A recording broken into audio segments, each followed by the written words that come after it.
Olá e bem-vindos! Hoje vamos analisar uma série de fontes que descrevem um evento assim cataclísmico.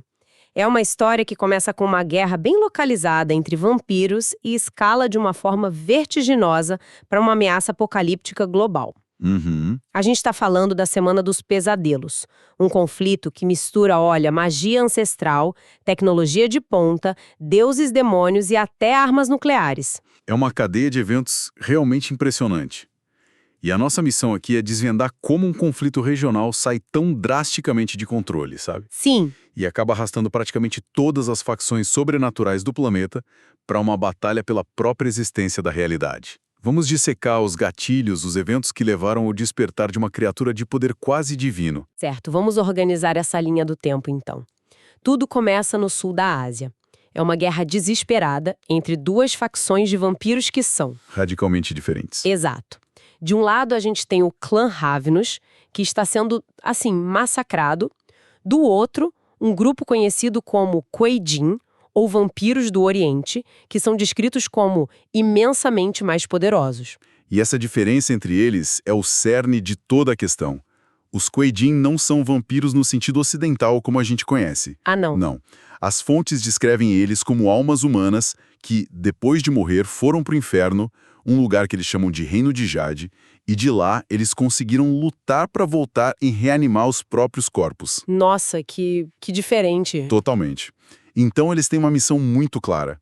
Eles veem o progenitor do clã Ravnus, a quem eles chamam de Zapatasura ou Ravana. Um nome bem demoníaco. Sim. Eles o veem como a encarnação de um mal cósmico que precisa ser expurgado da Terra. Para eles, não é uma guerra, é uma cruzada. Entendi. E os Ravnus, sendo encurralados e perdendo feio, tomam uma medida desesperada que, pelo visto, foi o primeiro dominó a cair. Foi o gatilho. Eles começam a abraçar em massa, ou seja, transformar humanos em vampiros aos milhares, sem critério nenhum. A lógica parece ser, se não dá para vencer na qualidade... Vamos vencer na quantidade. Exatamente. Uma tática que cria um fenômeno totalmente novo e perigosíssimo. Que é? O surgimento em massa de vampiros de sangue fraco, de 14ª e 15ª geração. Certo. No universo vampírico, quanto maior a geração, mais longe se está do poder original de Caim e mais fraco é o sangue. Então, esses novos vampiros eram vistos como uma anomalia, uma praga. Mas eles tinham algo a mais, né? Tinham. Eles manifestavam habilidades surpreendentes e, para os anciãos, assustadoras. Que tipo de habilidades? As fontes mencionam umas coisas bem fora da curva. Coisas que deveriam ser impossíveis. Tipo, eles conseguiam criar suas próprias disciplinas do nada. Uau! E só para esclarecer, disciplinas são os superpoderes dos vampiros, né? Supervelocidade, controle da mente. Clãs inteiros levam séculos, às vezes milênios, para aperfeiçoar uma única disciplina. E esses recém-nascidos estavam inventando poderes na hora? Exato. Era uma heresia completa para a sociedade vampírica, que é super rígida. E tem mais, né? Eles tinham visões proféticas sobre a guerra e a capacidade de se reproduzir com humanos. Isso quebra uma regra fundamental da biologia vampírica. Quebrava todas as regras. E enquanto essa anomalia toda se espalhava, os Kuei-jin, os caçadores, enfrentavam sua própria crise interna. Ah, é? Um segredo sombrio do passado deles vem à tona. Milênios atrás, para vencer uma guerra celestial, eles massacraram os próprios filhos, que eram vistos como impuros. Nossa! E quando a geração atual de descendentes, os Dampirs, descobre essa verdade, as cortes Kuei-jin decidem silenciá-los de novo. Isso gera uma guerra civil interna, bem na véspera da batalha final. É a tempestade perfeita se formando. Então a gente tem, de um lado, uma explosão de vampiros anômalos e, do outro, um exército poderoso, mas quebrado por dentro. E é aí que a escala muda. A matança em massa desses vampiros de sangue fraco pelos Kuei-jin gera uma onda de agonia e morte tão intensa que funciona como um grito psíquico. Um grito psíquico. Uhum. Esse grito atravessa o planeta e age como um despertador para os Matusaléns do clã Ravnus. Anciões com milhares de anos, adormecidos sob a terra, que de repente acordam, confusos e famintos. E não é só isso. Ao mesmo tempo, do outro lado do mundo, na Rússia, uma barreira mística que isolava a região, a cortina de sombras simplesmente desmorona. E no céu, visível só para quem tem percepções sobrenaturais, surge uma misteriosa estrela vermelha. Esse é o presságio final, imagino. Com certeza. A estrela vermelha está ligada a um culto apocalíptico liderado por uma vidente. E em julho de 1999, ela faz o anúncio que todo mundo temia. O rei despertou. E ele está faminto. É uma teia de eventos incrivelmente complexa. Magia, política interna, profecias, repercussões globais. É preciso um tipo de mente que gosta de conectar esses pontos, sabe? De enxergar o quadro geral. Sem dúvida.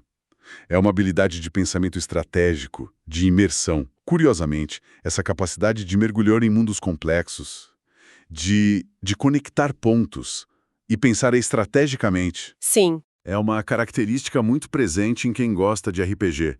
Geralmente é um pessoal mais criativo, inteligente, que lê bastante e tem prazer em desvendar sistemas e narrativas. Faz todo sentido. E esse perfil, de fato, se encaixa muito bem com a dedicação e o foco necessários para encarar grandes desafios intelectuais, como provas e concursos, né? Exato. A metodologia é parecida. É entender as regras, traçar uma estratégia e se dedicar para dominar o conteúdo. Seja para vestibular, um concurso público, carreira militar, OAB ou residência médica. Se você é estudante e quer se preparar de verdade, entre agora em medcob.com.br, baixe o app e aproveite o maior banco de questões do Brasil, com provas anteriores de todas as instituições, questões comentadas, resumos práticos, aulas completas e flashcards prontos para revisar onde quiser. Mas, voltando ao nosso apocalipse em andamento, o rei despertou. Quem exatamente é esse rei? É o próprio Zapatassura, o antediluviano do clã Ravanos. E para quem não está familiarizado, um antediluviano é um dos progenitores dos clãs, criaturas da terceira geração a partir de Caim. O poder deles beira o divino. Então, o despertar de um deles... É o gatilho oficial da Gehenna, o apocalipse vampírico. Ele emerge na Índia, não como um vampiro, mas como uma monstruosidade de 10 cabeças que as fontes chamam de Ravana. E quando ele acorda, o mundo inteiro sente. Quando você diz que o mundo sente, a gente está falando de um abalo sísmico ou algo mais psíquico? Totalmente psíquico, e numa escala nunca antes vista. Todos os seres humanos na Terra, sem exceção, começam a ter pesadelos vívidos e aterrorizantes, noite após noite. Todas as noites? Todas. Para as criaturas sobrenaturais, é exponencialmente pior.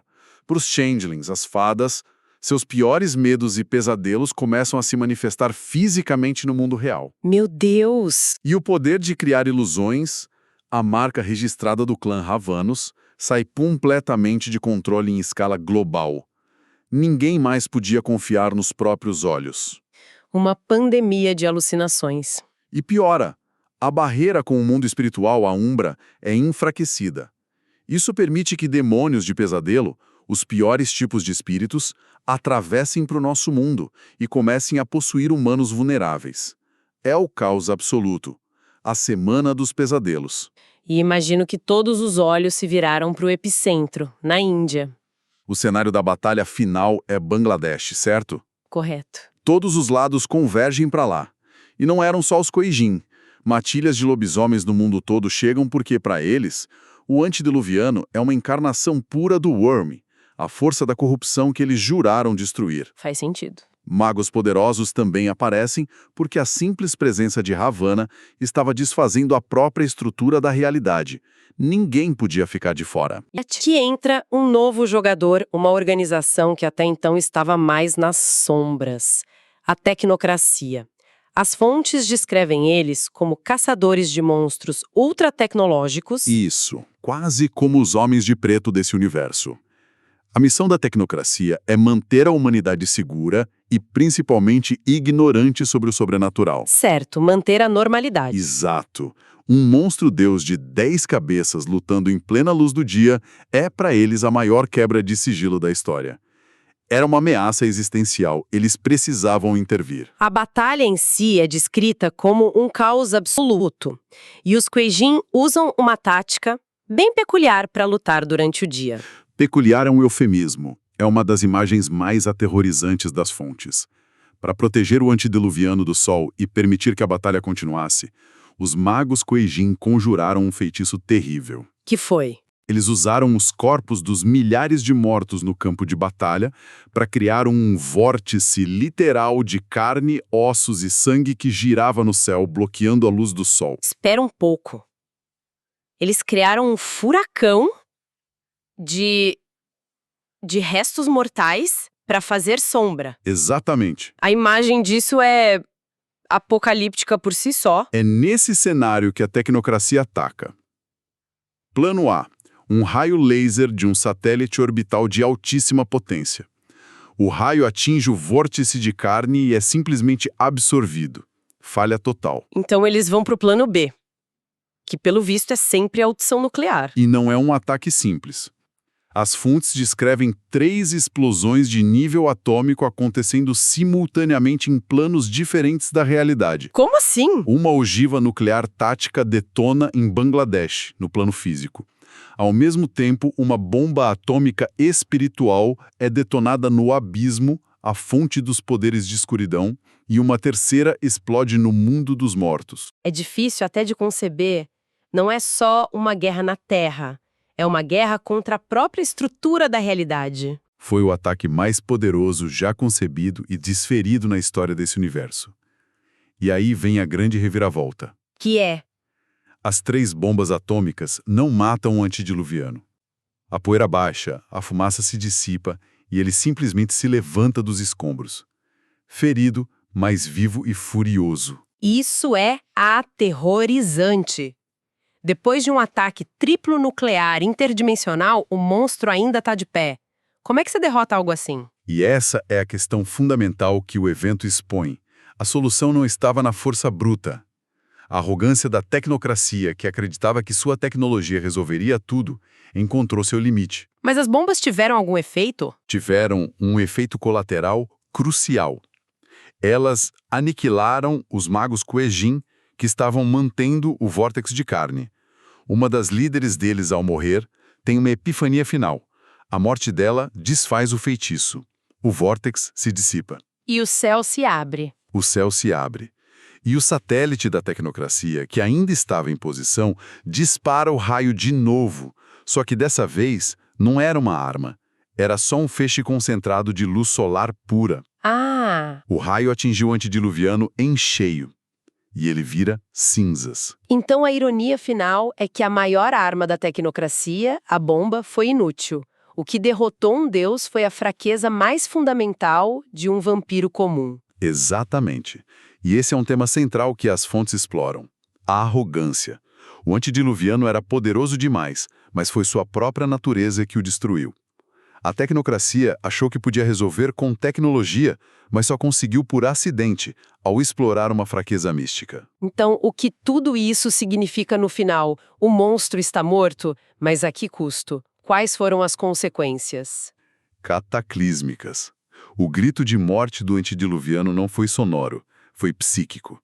Ecoou pela linhagem de sangue de todo o clã Ravnos, onde quer que eles estivessem. No mundo inteiro. No mundo inteiro. E instantaneamente, todos eles enlouqueceram, tomados por um frenesi canibal, e se aniquilaram. De um clã inteiro, de dezenas de milhares, as fontes estimam que sobraram talvez uma centena de sobreviventes. Um genocídio psíquico auto-infligido. O clã deixou de existir. Para todos os efeitos, sim. E não parou por aí. A explosão no mundo dos mortos rasgou o tecido daquele plano, criando um furacão eterno de almas e energia negativa, chamada de Maelstrom, que tornou o pós-vida um inferno ainda maior. Essencialmente, este evento encerra uma era. É o ponto de partida para tudo que vem depois. Exato. Nada foi como antes. Para fechar, as fontes deixam uma última provocação. Em meio a essa devastação, com a humanidade traumatizada e o mundo sobrenatural em frangalhos, 2 entidades muito poderosas e ocultas que observavam de longe decidem que o equilíbrio foi quebrado.